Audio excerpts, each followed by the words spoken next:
Hello, this is Caddyshack to Corner Office. My name is Kai Sato, and I get to host you today in talking to one of my very dear friends, one of my favorite human beings, Tom Adelson. Addy, how are you? Good. I'm awesome. Thank you. Well, before we dive into some of the caddying aspects in your background and your storied golf career, at a high level, I know that you are the executive managing director at Newmark. I know that you have been a fixture, especially in the Phoenix business scene and real estate scene in particular, there and on a national level for a number of decades, not to date you too much, my friend, and also an active participant in the community, a Thunderbird, and just an all-around good guy. So thank you so much for taking some time, Oh, Tom. you're welcome. I love the whole concept of this. Well, I don't know if we have anybody as fun and exciting and from North Dakota. So if you wouldn't mind, indulge us a little bit and tell us where you grew up, how you started caddying, and how old you may have been. Well, first of all, so I grew up in Fargo, North Dakota, and my dad was a good golfer. My dad later in life won 3 North Dakota State senior championships. And he wasn't that good when I caddied, but he was a sports announcer on the CBS affiliate in Fargo and was an avid golfer. And so I started caddying for him probably when I was about 9 at the Fargo Country Club, the FCC. And I could barely carry the bag. In those days, though, I think he had like a Sunday bag. And so I caddied for my dad pretty much every weekend throughout the summers. In Fargo, obviously, it's pretty far north and it stays light pretty late. But he played golf every Saturday, every Sunday, and a lot of Wednesdays during the summer. And so I started caddying for my dad and absolutely loved it. After caddying for my dad, I got a little older and I could probably carry pretty much anybody's bag when I was probably 11 or 12. I started caddying for my dad's friends in different groups. And then probably a little bit later, maybe 13-ish, then I just became one of the regular caddies at the Fargo Country Club and lined up in the Caddyshack. And, I had a regular loop on Wednesdays and Saturdays, but yeah, I caddied for quite a while and I absolutely loved it. What was Fargo CC like? What was that Caddyshack like? It was very small.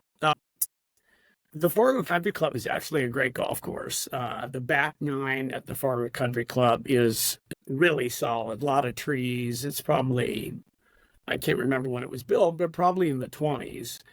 And the front nine, when I caddied there, was wide open. It was kind of like a prairie-ish kind of place. The Caddyshack was actually, I don't even think it was a shack. It was part of the pro shop, and it was a bench. And there was probably only about 5 or 6 caddies when I was part of the group, the Caddyshack group. A couple of them are actually out here in Phoenix. There's one guy named Larry Montplaisir that I used to caddy with that was really good friends with Tom Lehman later in life. But it was funny because we all played, then we ended up all playing high school golf against each other, all the caddies. So it was, time of my life. I loved it. So it was small, tight knit. There weren't that many caddies. What was the group like? This Wednesday group, especially when you were finding your stride and branching off beyond your dad and some of his games.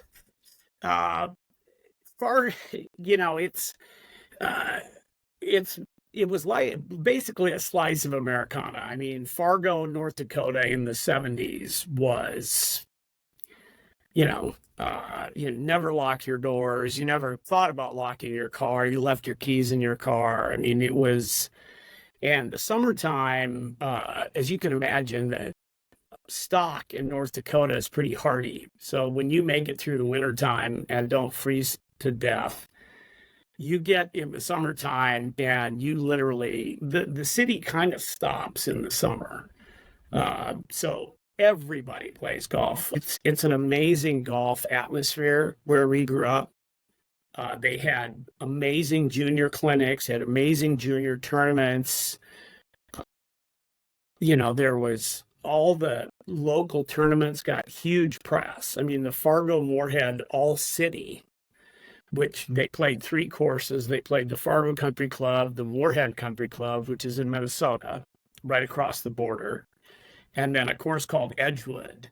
And that was TV. That was covered on TV, and it was, you know, in the front page of the newspaper. You know, it was very, very easy to get involved in golf in Fargo. And matter of fact, you know, several Fargo golfers. The guy who owns Whisper Rock is from Fargo, North Dakota, Greg Trias, and there's several pros that Tom Hoagie is from Fargo, North Dakota, played at the Fargo Country Clubs. It was so summer times in Fargo, let me get back to that, was everybody played golf. And if you were a business guy, you pretty much quit playing or quit working at 1 or 2 o'clock almost every day in the summer.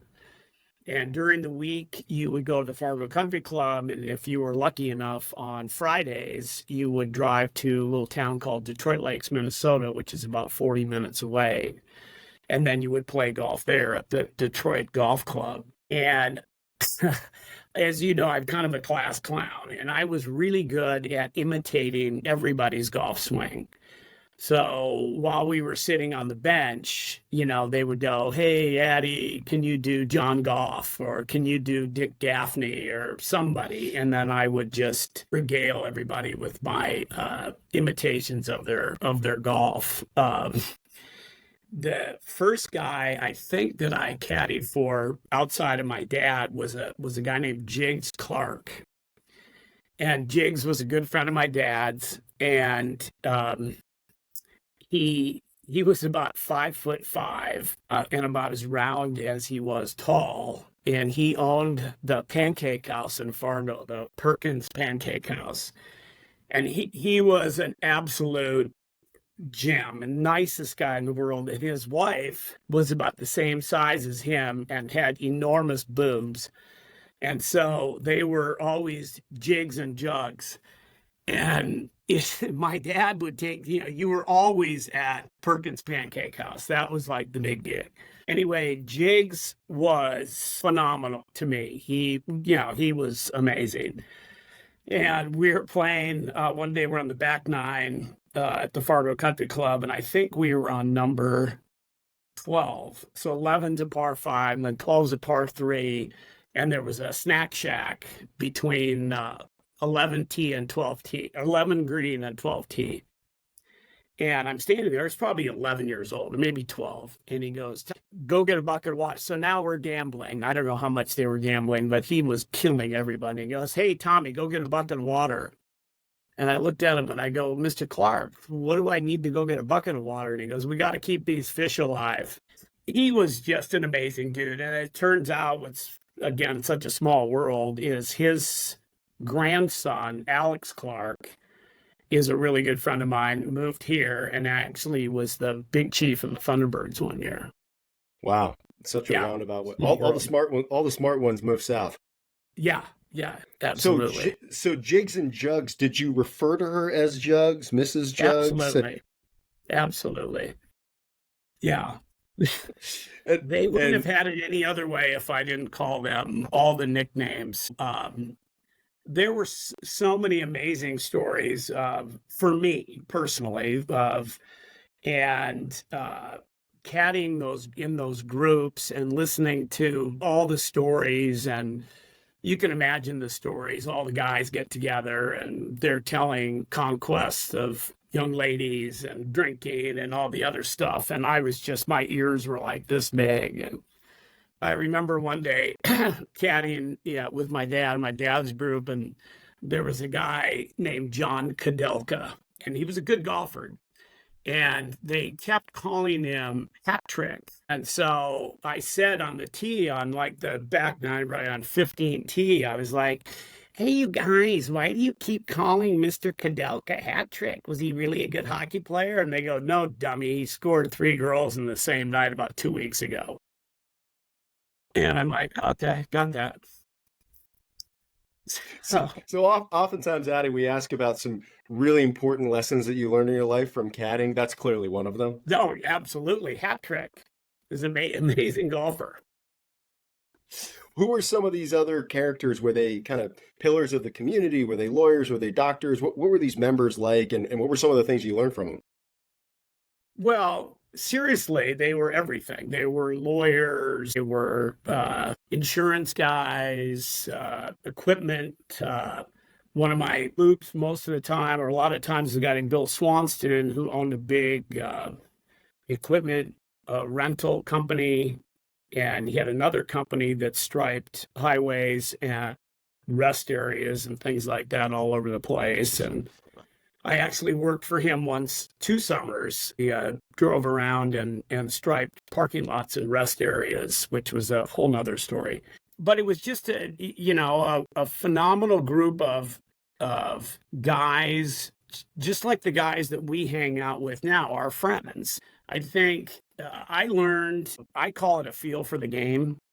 And you learn, how to communicate with adults, which I think as a younger person, when you're 12 to 16 years old, if you can look a guy in the eye and shake hands with them and are in a comfortable situation with guys that are intimidating, I think that's an amazing thing to be able to, and I think that was one of the things I learned. Another thing I really learned was how important tipping is.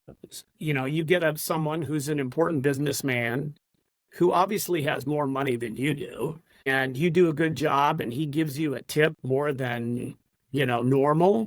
It makes your day, makes 2 days. So, when I talking to my kids or when I'm out and you're at a restaurant or a hotel or a valet or anything, and you have the opportunity to make somebody's day by giving them an extra $5 or whatever it is.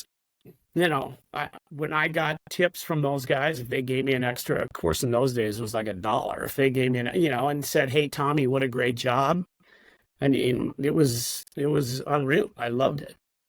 I've been fortunate to spend a lot of time with you on the golf course, off the golf course, and I've seen firsthand how you've made many people's day. So I know that one stayed with you.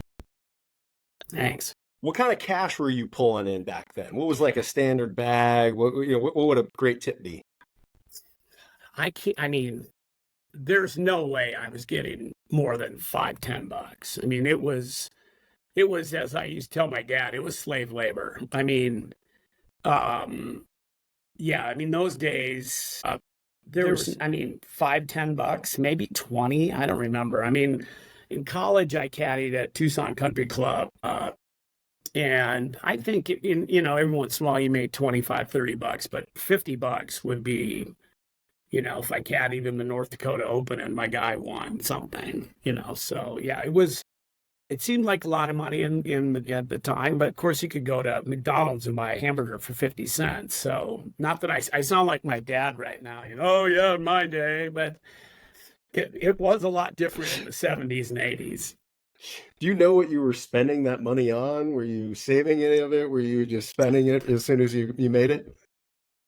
Well, I'm sure that in my early career, 14, 15, it was probably on pornography. Yeah, going over to the local stop and go and, trying to buy cigarettes, but ended up getting a Playboy magazine or something and sharing it with the guys, and then later, obviously, it was, maybe booze or something fun. I mean, it was never anything very serious. Let's put it that way.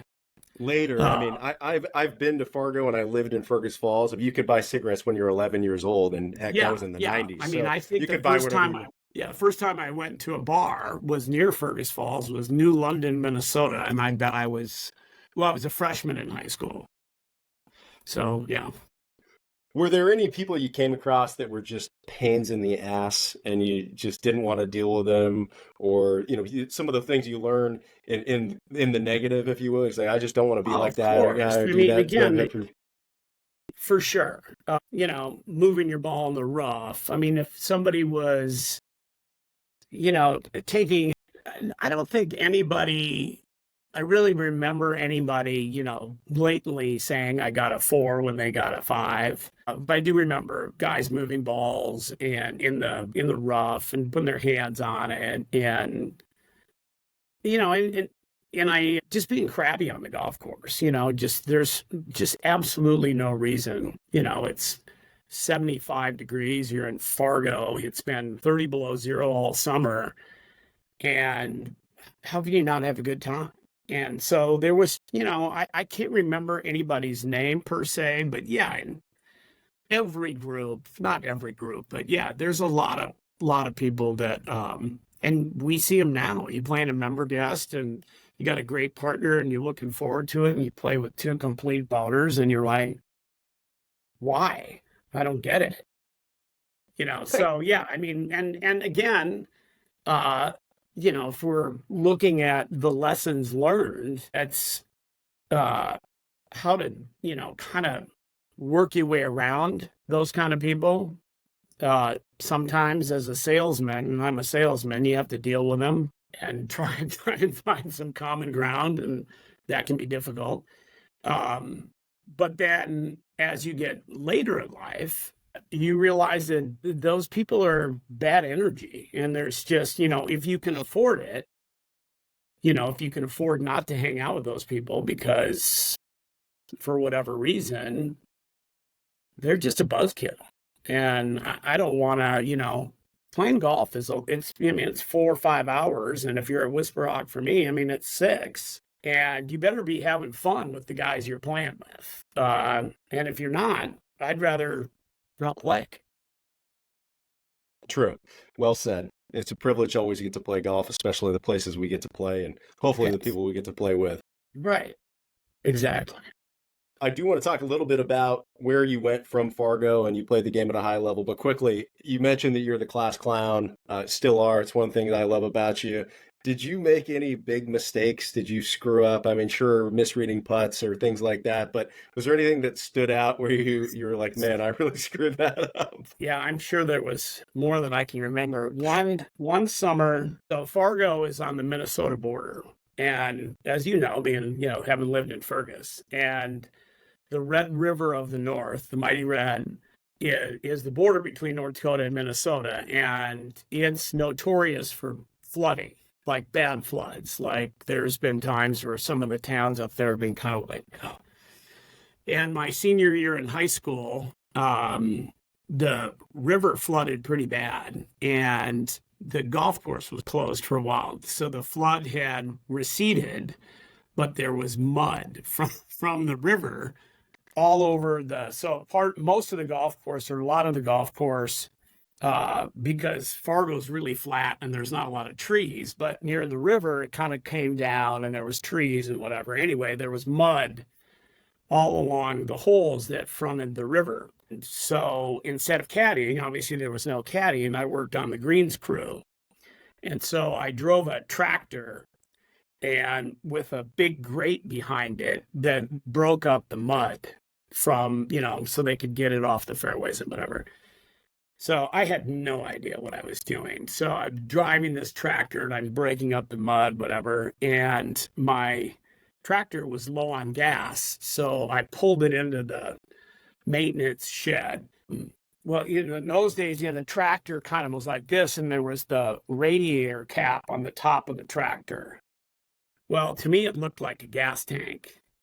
So I opened up the radiator and I filled it up with gas. Needless to say, the old guys on the greens crew thought, oh my God, this guy's going to college. Right. He's an idiot. So yeah, that was probably my biggest screw up, if I can remember.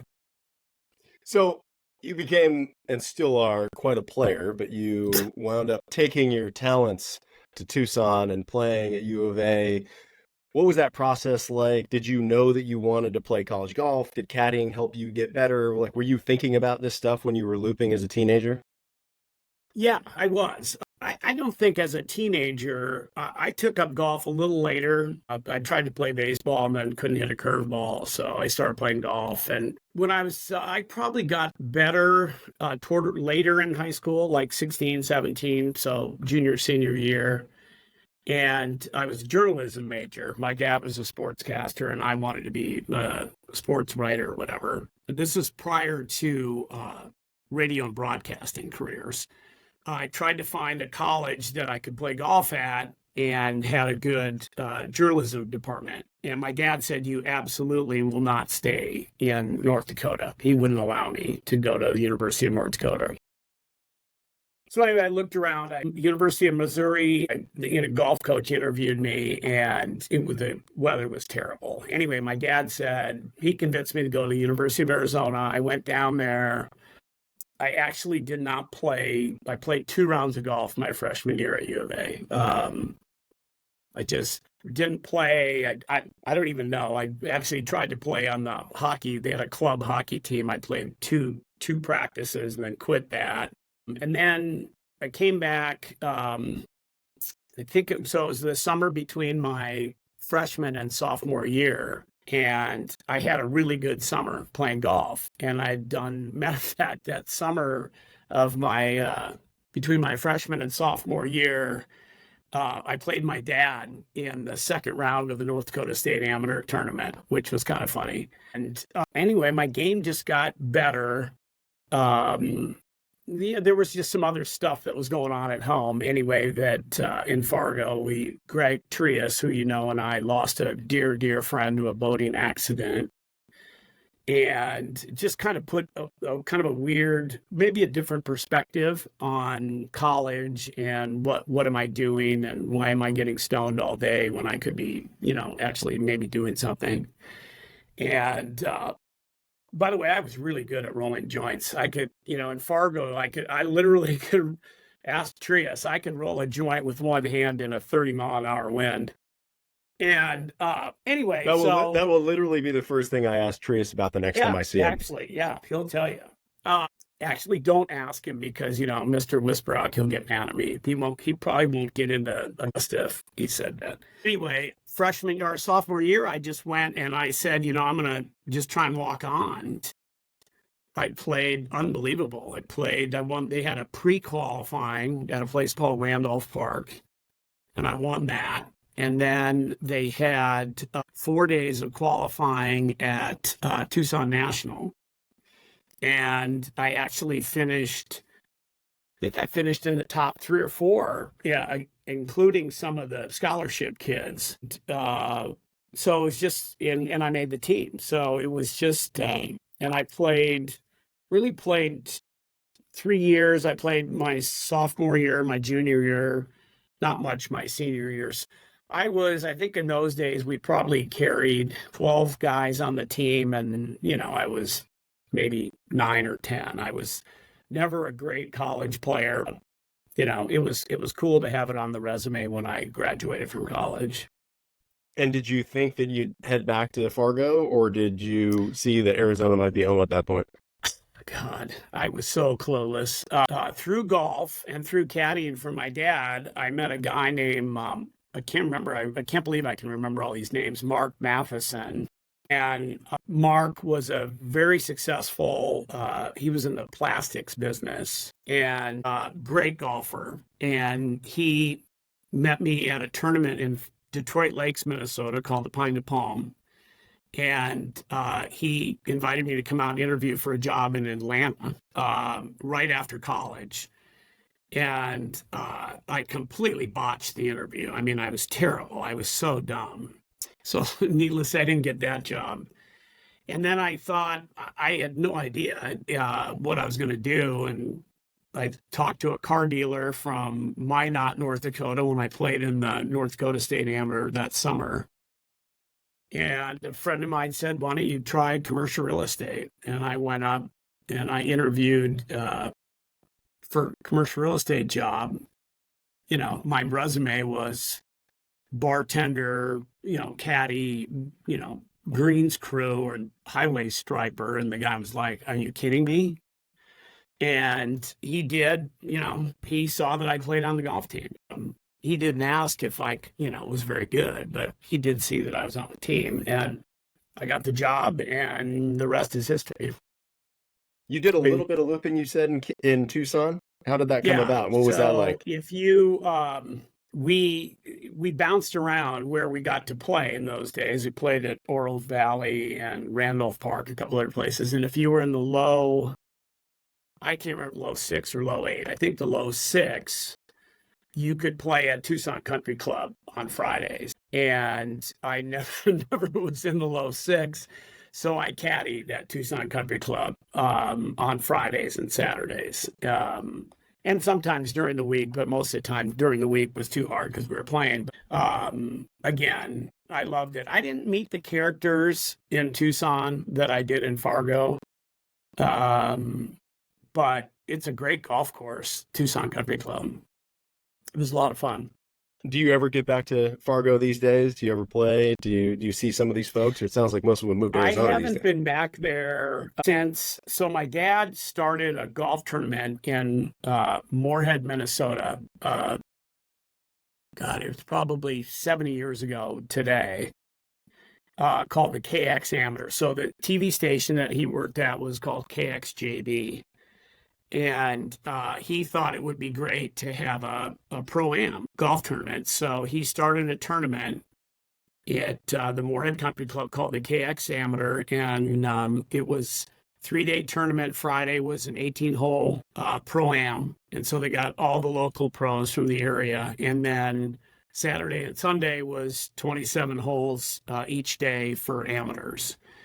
And it turned out to be, I mean, it's still going on. It's a big tournament for that area. And my dad was honored at the 50th anniversary of the tournament. And my brother and I went back for that. And that was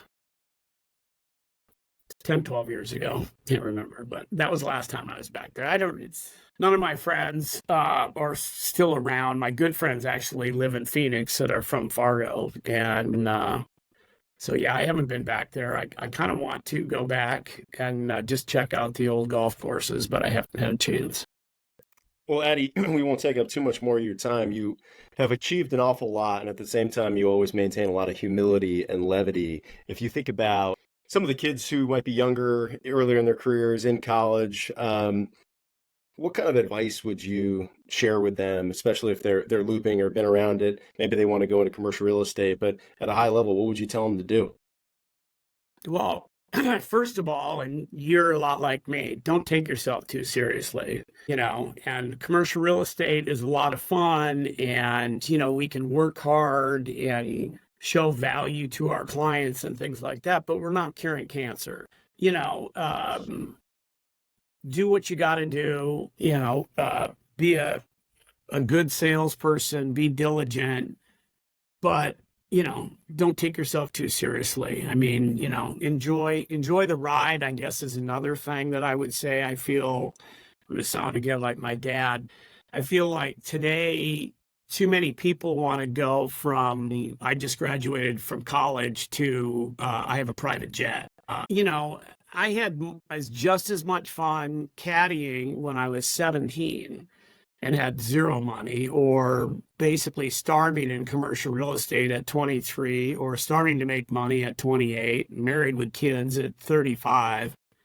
So enjoy the ride, don't worry about what your friends are doing. Don't try and compare yourself to your friends. If they're doing great, be happy for them. And and that's kind of the same thing with when you're caddying, just enjoy people. If you can, when you're older, try and surround yourself with people that are, good energy, that back you up, that have your back. And, just try and make the place better because you're around. When you're caddying, if everybody's having a good time and you're doing your job right, and people are having fun when they're playing, they're probably playing better. Just basically go for it, but be a good guy and be humble. Well, you are that. You're a good guy. You're very humble. I get spoiled because I get to play golf with you a lot of places in LA, Phoenix, even up at Gaza Ranch every now and again. And so I know for a fact that it has worked out and you've had a lot of fun along the way.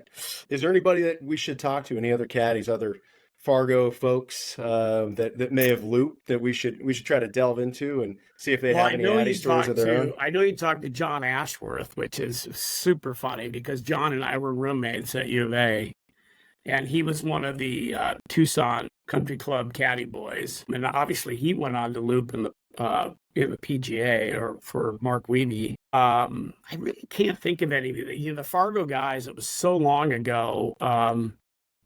There was, Larry Montplaisir, who's around here. Like I said, he's best friends with Tom Lehman, but I can't really think of anybody candidly that I caddied with or around, because again, it was Fargo in the 70s was really, when I was really into it. And I can't remember all those guys. No worries. Well, no, there's a lot of them out there. I did not know that you and Ash were roommates, and yes, Ash was one of the first people we ever got to talk to. So I will personally send this to him as soon as it goes live. It's been awesome to get to know people like Ash, but obviously I get to call you a friend, and so thank you so much for your time, and I really appreciate you sharing some of these things. This is a great idea. I think if every kid could caddy from 11 or 12 years old to the time they were 15 or 16. I think it would be amazing for these kids. And again, it's different. One thing, obviously, if you're into sports as a kid today, you're probably playing travel something. You're probably either golfing in tournaments every week, or you're playing travel baseball, or you're playing travel hockey or basketball or whatever. So it is probably a lot more difficult for those kids. We didn't have that kind of organized stuff. And so, it was much easier to kind of goof around and ride my bike over to the FCC and get a loop. No, but that's exactly it. And even people like Corey Pavin talked about how caddying gave him so much more perspective as a golfer and helped him appreciate both sides of it. And Hoyt talking about how when you're caddying, it's so easy to know the right thing to do. But when you're playing, you're trying to hit that hero shot or not managing the course the right way. So I think there's a lot to be said to kind of step back and hopefully that's exactly it. I only knew about caddying because my cousins grew up caddying at Hazeltine, and it helped them get into law school and get a job. And so I started to see that there was something there. And so that's literally the focus of what we're doing here, is using stories like yours. I mean, the caddies at Whisper Rock, any of those guys, talk about a great group of guys. It makes the round, when you get a good caddy up there that gives you a hard time and makes it enjoyable to play, and they're good, they're all +8s. Yeah. Hell, you got Streelman there. Yeah.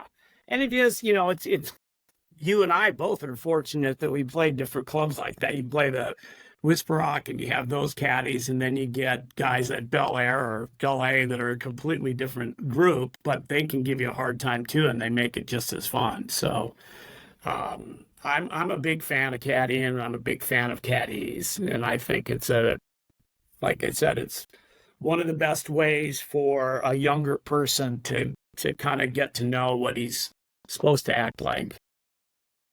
Well said, and I think it certainly paved a way for your success. So, Addy, thank you so much for your time. Always a pleasure, and I hope to see you very soon. All right. You too, Kai. Great seeing you. See you, buddy.